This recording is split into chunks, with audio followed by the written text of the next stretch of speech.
श्रीलक्ष्मी श्रीमहालक्ष्मी क्षीरसागरकन्यका उत्तिष्ठ हरिसम्प्रीते भक्तानां भाग्यदायिनी।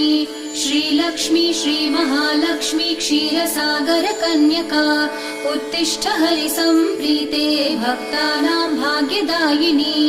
उत्तिष्ठोत्तिष्ठ श्रीलक्ष्मी विष्णुवक्षस्थलालये उत्तिष्ठ करुणापूर्णे लोकानां शुभदायिनी।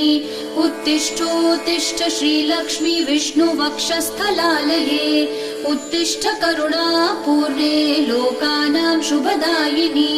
श्रीपद्ममध्यवसिते वरपद्मनेत्रे श्रीपद्महस्तचिरपूजित पद्मपादे श्रीपद्मजातजननी शुभपद्मवक्त्रे श्रीलक्ष्मी भक्तवरदे तव सुप्रभातम्।